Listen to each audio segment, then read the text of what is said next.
나는 올해로 105살이 되었습니다.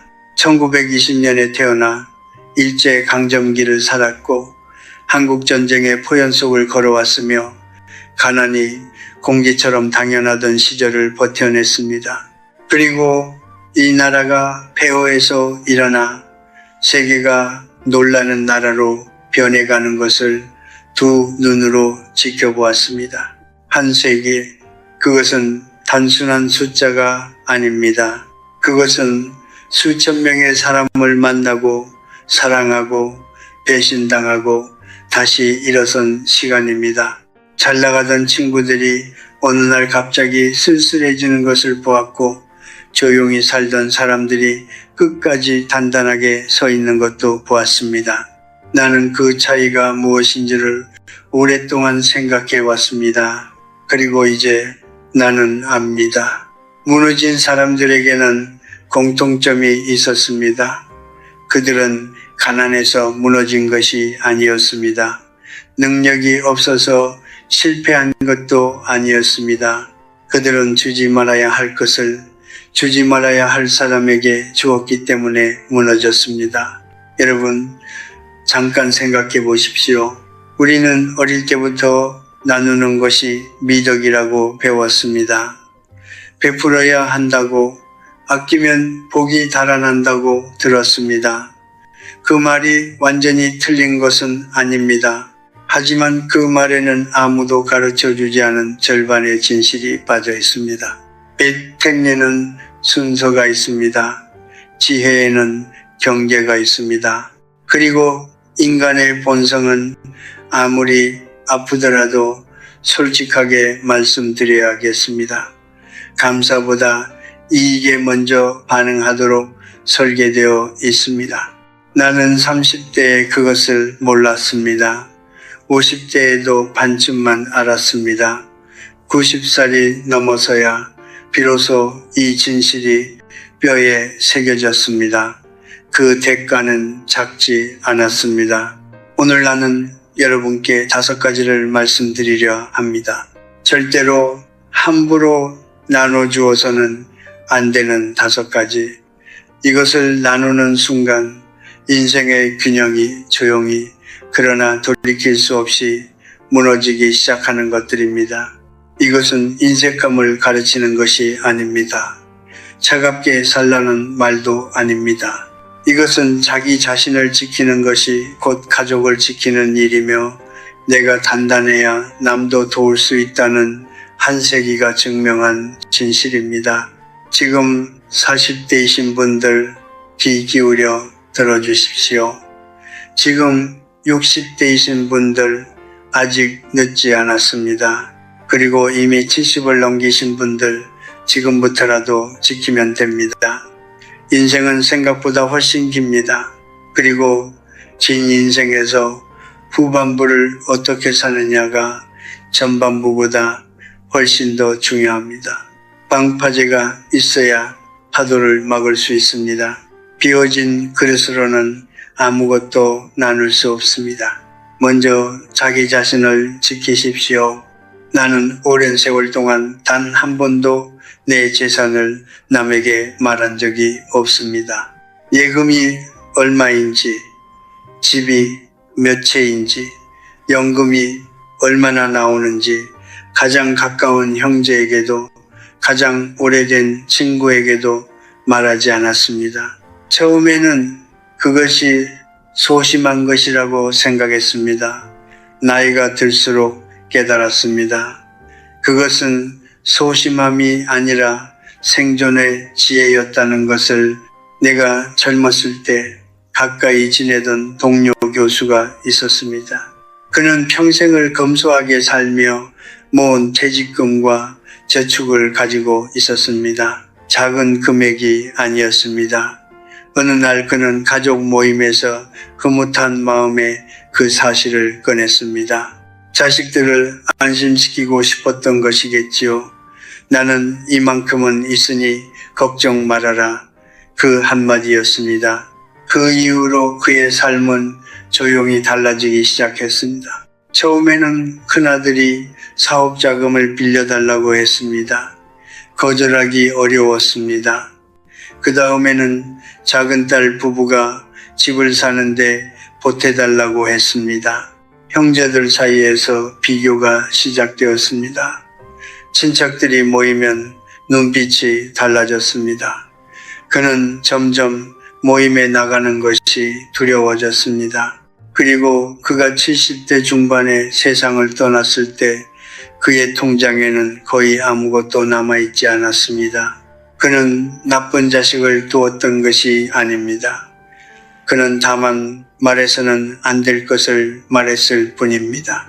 여러분, 인간의 본성에 대해 솔직하게 이야기해 봅시다. 사람은 선하게 태어납니다. 그러나 동시에 이익 앞에서는 본능적으로 움직이도록 설계되어 있습니다. 이것은 누군가를 비난하는 말이 아닙니다.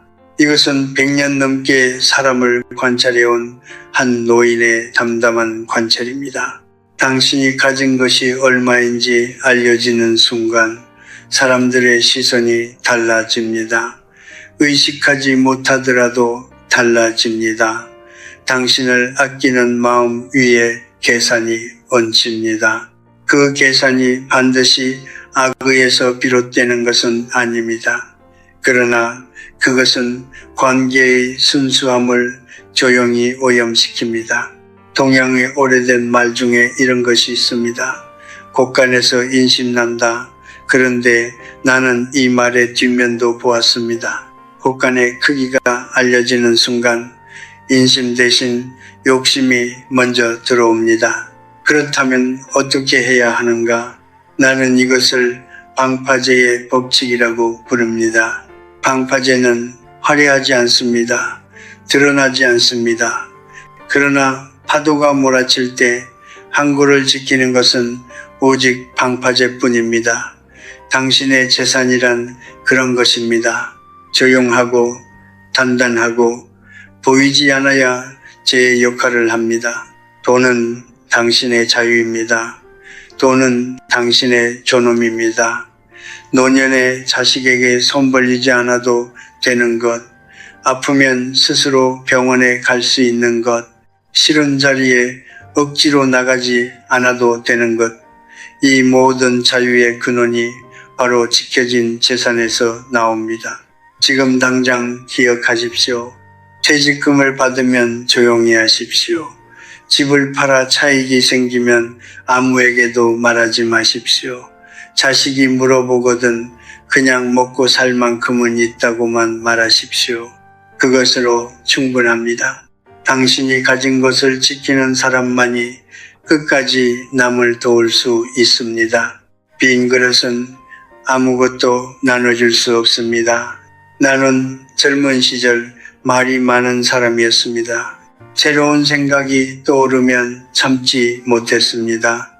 책을 쓰겠다는 계획, 새로운 강의를 열겠다는 포부, 언젠가 조용한 곳에 작은 서재를 짓겠다는 꿈, 가까운 동료를 만나면 흥분된 마음으로 털어놓았습니다.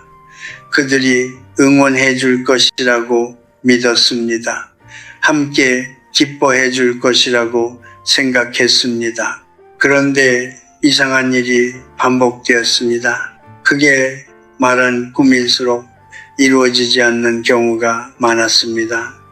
반면 아무에게도 말하지 않고 조용히 준비한 일들은 어느 날 갑자기 조용히 열매를 맺었습니다. 처음에는 우연이라고 생각했습니다. 나이가 들수록 그것이 우연이 아니라는 것을 알게 되었습니다. 왜 그런 것일까요? 사람은 선의를 가지고 있습니다. 그러나 동시에 타인의 성공 앞에서 완전히 자유롭기는 어렵습니다. 이것은 악한 마음이 아닙니다. 그것은 인간이라면 누구나 가진 아주 오래된 본능입니다. 당신이 꿈을 말하는 순간 주변 사람들의 마음속에는 두 가지 반응이 동시에 일어납니다. 하나는 진심 어린 응원, 그리고 또 하나는 아주 작지만 과연 될까 하는 의심입니다. 그 의심은 말로 표현되지 않을 수도 있습니다.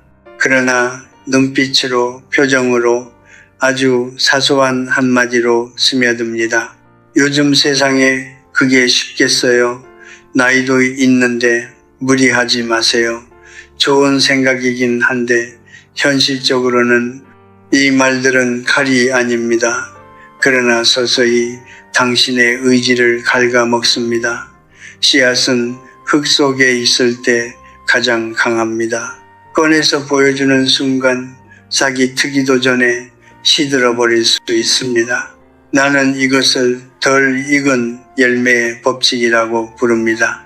덜 익은 열매를 나무에서 따는 순간 그것은 더 이상 익지 않습니다. 꿈도 마찬가지입니다. 아직 여물지 않은 꿈을 세상에 꺼내 보이는 순간 그것은 외부의 시선에 노출되고 비교되고 평가받기 시작합니다. 그리고 그 무게를 버티지 못한 꿈은 조용히 땅에 떨어집니다. 심리학자들의 연구 결과도 이것을 뒷받침합니다. 목표를 미리 말로 선언한 사람들은 말하지 않은 사람들보다 오히려 목표 달성률이 낮았습니다. 뇌가 말하는 행위 자체를 이미 일종의 성취로 인식하기 때문입니다.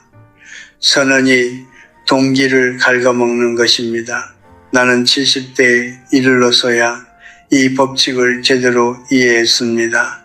그 이후로 나는 계획을 세우면 혼자 서재에 앉아 조용히 적었습니다. 완성되기 전에는 아무에게도 보여주지 않았습니다. 책이 나오면 그때 건네주었습니다. 강의가 열리면 그때 초대했습니다. 말이 아니라 결과로 말했습니다. 그것이 얼마나 홀가분한 일인지 모릅니다. 남의 반응을 기다릴 필요가 없었습니다.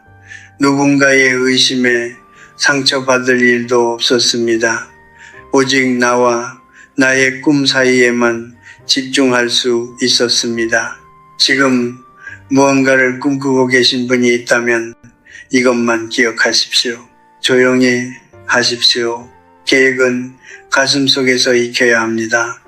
응원은 완성된 후에 받아도 늦지 않습니다. 그리고 의심은 처음부터 들을 필요가 없습니다. 침묵은 비밀이 아닙니다. 침묵은 보호입니다. 당신의 꿈은 당신이 지켜야 합니다. 세상은 아직 그것을 볼 준비가 되어 있지 않습니다. 열매가 익을 때까지 조금만 더 기다려 주십시오. 나는 105년을 살았습니다. 그 긴 세월 동안 단 한 번도 돌아오지 않은 것이 있습니다. 돈은 잃어도 다시 벌 수 있었습니다. 건강은 무너져도 어느 정도 회복할 수 있었습니다. 관계는 끊어져도 새로운 인연이 찾아왔습니다. 그러나 시간만은 단 1분도 단 1초도 돌려받은 적이 없습니다. 시간은 강물입니다. 흘러가면 그만입니다. 멈추지 않습니다. 기다려주지 않습니다. 그리고 가장 잔인한 것은 흘러가는 동안에는 그것이 얼마나 소중한지 잘 느끼지 못한다는 것입니다. 나는 60대에 이미 이것을 알고 있다고 생각했습니다. 그러나 90을 넘기고 나서야 비로소 진짜로 알았습니다. 아는 것과 뼈저리게 아는 것은 전혀 다릅니다. 오늘 이 자리에서 특별히 말씀드리고 싶은 분들이 있습니다. 지금 50대, 60대를 살고 계신 분들, 흔히 샌드위치 세대라고 불리는 분들입니다. 위로는 연로한 부모님을 봉양하고 아래로는 아직 자립하지 못한 자녀를 뒷바라지하며 그 사이에서 자신을 위한 시간은 단 한 조각도 남겨두지 못하는 분들, 그분들의 하루를 들여다보면 이렇습니다. 아침에 눈을 뜨면 가족의 일정부터 확인합니다. 자녀의 학교 문제, 배우자의 건강검진, 부모님께 드릴 식사 준비, 낮에는 직장에서 쌓인 업무를 처리하고 저녁에는 또다시 가족의 요구에 응합니다. 밤이 되어 겨우 자리에 누우면 오늘 하루 내가 원해서 한 일이 단 하나도 없었다는 것을 깨닫습니다. 그렇게 10년이 지납니다. 20년이 지납니다. 그리고 어느 날 거울 앞에 선 자신을 보며 묻습니다. 나는 어디에 있었던 것일까? 나는 그런 분들에게 묻고 싶습니다. 당신은 지금 자신의 시간을 살고 있습니까? 아니면 남의 시간을 대신 살아주고 있습니까? 물론 가족을 위한 헌신은 아름다운 것입니다. 나 역시 그것을 부정하지 않습니다. 그러나 헌신에도 경계가 있어야 합니다. 자신을 완전히 소진시키는 헌신은 결국 아무도 구하지 못합니다. 빈 그릇으로는 밥을 담을 수 없습니다. 나는 이것을 유한한 강의 법칙이라고 부릅니다. 강물은 나누어 줄 수 있습니다. 그러나 강의 원천, 즉 수원지를 지키지 못하면 강 자체가 말라버립니다. 당신의 시간도 마찬가지입니다. 조금씩 나누어 줄 수는 있습니다. 그러나 당신 자신만의 시간, 즉 삶의 수원지를 반드시 지켜야 합니다. 그렇다면 어떻게 해야 하는가? 나는 평생 동안 아침 시간을 나 자신에게 바쳤습니다. 해가 뜨기 전 세상이 아직 조용할 때 그 시간만큼은 누구의 것도 아니었습니다. 책을 읽거나 글을 쓰거나 조용히 산책을 했습니다. 가족도 제자도 동료도 그 시간만큼은 들어오지 못했습니다. 처음에는 이기적인 것이 아닌가 생각했습니다. 그러나 그 한 시간이 나머지 23시간을 버티게 해주었습니다. 아침을 지배하는 사람이 하루를 지배합니다. 하루를 지배하는 사람이 결국 자신의 인생을 지배합니다. 지금 이 순간 한 가지를 결심해 주십시오. 하루에 단 1시간, 그 시간만큼은 오롯이 당신의 것으로 만드십시오. 그 시간에 무엇을 하든 상관없습니다. 걷든 읽든 멍하니 하늘을 바라보든 중요한 것은 그 시간이 당신이 선택한 시간이어야 한다는 것입니다. 요구에 응하느라 소비된 시간이 아니라 당신이 스스로 살아낸 시간, 그것이 쌓여야 노년에 후회가 없습니다. 강은 흘러갑니다. 오늘의 물은 내일 다시 오지 않습니다. 당신의 하루도 그렇습니다. 오늘 흘려보낸 시간은 영원히 돌아오지 않습니다. 지금 당신의 강을 지키십시오. 나는 젊은 시절 감정을 숨기는 것이 나쁜 것이라고 생각했습니다. 솔직하게 털어놓는 것이 용기라고 배웠습니다. 아프면 아프다고 말해야 하고 힘들면 힘들다고 표현해야 한다고 들었습니다. 그 말이 완전히 틀린 것은 아닙니다. 그러나 나는 살면서 그 말의 위험한 이면을 보았습니다. 감정을 나누는 것과 감정을 쏟아내는 것은 전혀 다릅니다. 그 차이를 모르면 당신이 가장 아끼는 사람들에게조차 서서히 그러나 확실하게 무너지는 모습을 보이게 됩니다. 내가 오랫동안 지켜본 제자 중에 이런 사람이 있었습니다. 명석하고 성실한 청년이었습니다.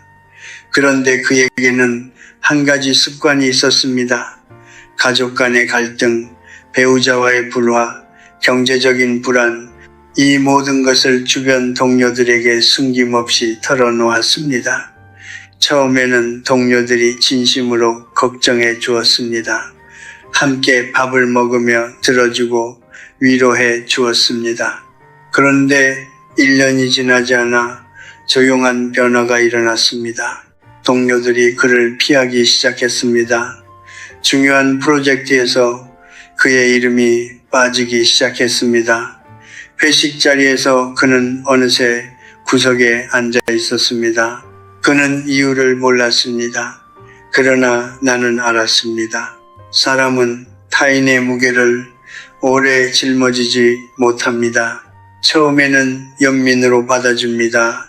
그러나 연민에도 한계가 있습니다. 그 한계를 넘어서면 연민은 서서히 부담으로 바뀝니다. 부담은 거리를 만들고 거리는 외면을 낳습니다. 그리고 가장 슬픈 것은 그 과정에서 당신의 이미지가 조용히 되돌리기 어렵게 바뀐다는 것입니다. 여기서 나는 아주 중요한 구분을 하나 말씀드리고 싶습니다. 신뢰하는 한 사람에게 털어놓는 것과 누구에게나 상처를 방송하는 것은 전혀 다릅니다. 인생에서 진정으로 믿을 수 있는 사람은 손가락으로 꼽을 수 있습니다. 어떤 이들에게는 단 한 명일 수도 있습니다. 그 한 사람에게 깊은 이야기를 나누는 것, 그것은 건강한 것입니다.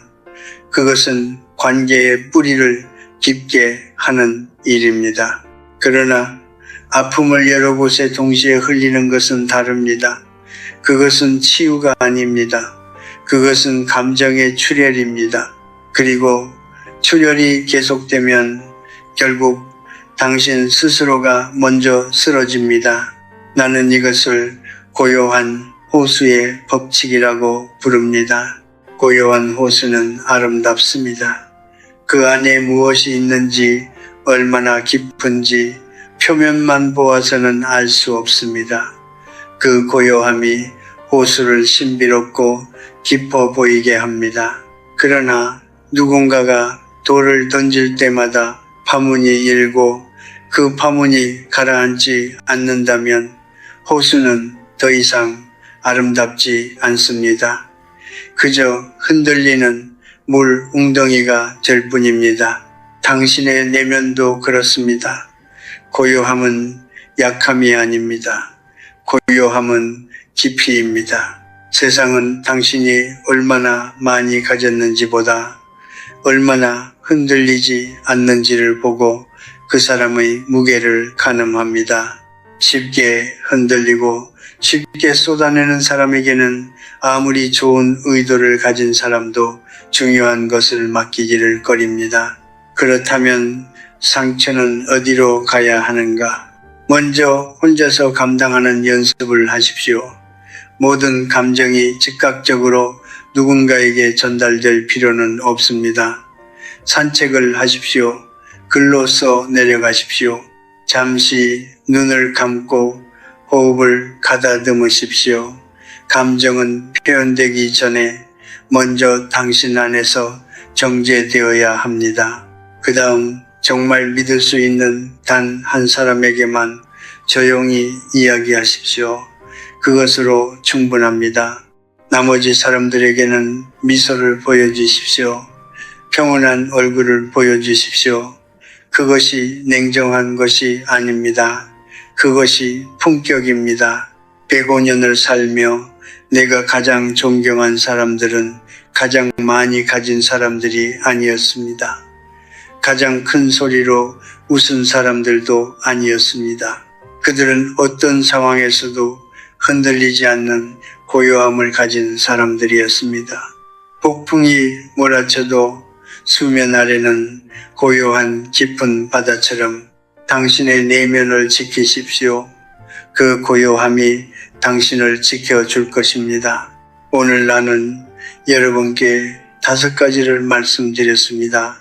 돈을 함부로 드러내지 마십시오. 꿈을 잊기 전에 꺼내 보이지 마십시오. 시간을 아무에게나 내어주지 마십시오. 상처를 여기저기 흘리지 마십시오. 그리고 신뢰를 조건 없이 건네지 마십시오. 이 말들을 들으며 혹시 이런 생각을 하신 분이 계실지 모릅니다. 교수님, 그렇게 살면 너무 외롭지 않습니까? 너무 계산적인 것 아닙니까? 나는 그 질문을 기다리고 있었습니다. 그리고 이제 105년의 삶을 걸고 대답하겠습니다. 이것은 차가움이 아닙니다. 차가운 사람은 남을 밀어냅니다. 그러나 내가 오늘 말씀드린 것은 밀어내는 것이 아닙니다. 이것은 자기 자신을 먼저 단단하게 세우는 일입니다. 뿌리가 깊은 나무만이 가지를 멀리 뻗을 수 있습니다. 자기 자신을 지킬 수 있는 사람만이 진정으로 남을 도울 수 있습니다.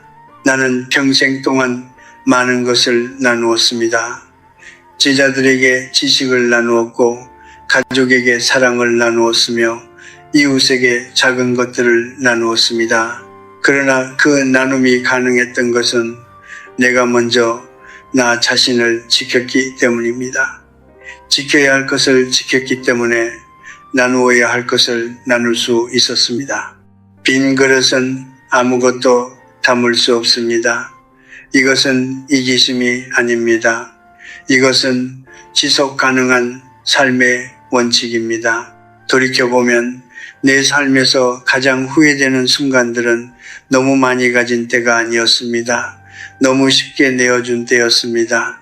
너무 쉽게 믿었다가 배신당한 기억, 너무 솔직하게 말했다가 상처받은 기억, 너무 너그럽게 시간을 내어주다가 정작 나 자신을 잃어버린 기억, 그 기억들이 내게 이 5가지 법칙을 가르쳐 주었습니다. 값비싼 수업료를 내고 얻은 지혜입니다. 그리고 나는 이제 그 지혜를 여러분께 드리고 싶습니다. 여러분은 나처럼 100년을 돌아서 깨닫지 않으셔도 됩니다. 지금 40대이신 분들께 아직 시간이 있습니다. 지금부터 지키기 시작하면 60대의 당신은 훨씬 단단한 사람이 되어 있을 것입니다. 서두르지 마십시오. 그러나 시작은 오늘 하십시오. 지금 60대이신 분들께 늦지 않았습니다. 인생의 후반부는 생각보다 깁니다. 그리고 후반부를 어떻게 사느냐가 당신 인생 전체의 빛깔을 결정합니다. 지금 이 순간부터 바꾸어도 충분합니다. 지금 70대, 80대이신 분들께 당신은 이미 많은 것을 알고 있습니다. 다만 그것을 허락하지 않았을 뿐입니다. 오늘부터 스스로에게 허락하십시오. 지켜도 된다고, 아껴도 된다고, 당신 자신을 먼저 챙겨도 된다고. 인생은 요란한 축제가 아닙니다. 인생은 조용한 흐름입니다. 강물이 소리 없이 바다를 향해 나아가듯 우리의 삶도 그렇게 흘러갑니다. 중요한 것은 그 흐름 속에서 얼마나 많은 것을 소유했느냐가 아닙니다. 얼마나 자신답게, 얼마나 흔들리지 않고, 얼마나 평온하게 흘러갔느냐입니다. 나는 105년을 살았습니다. 그리고 그 끝에서 이것만은 분명히 말할 수 있습니다. 품위 있게 자기 자신을 지킨 사람이 가장 아름다운 삶을 살았습니다. 오늘 이 자리까지 함께 해주신 여러분께 감사드립니다. 여러분의 남은 계절이 봄처럼 따뜻하고 가을처럼 깊고 겨울처럼 단단하기를 바랍니다. 소란스럽지 않아도 괜찮습니다. 화려하지 않아도 괜찮습니다. 다만 당신답게 사십시오. 그것으로 충분합니다. 그것이 전부입니다. 조용한 강은 깊은 곳에서 가장 힘차게 흐릅니다.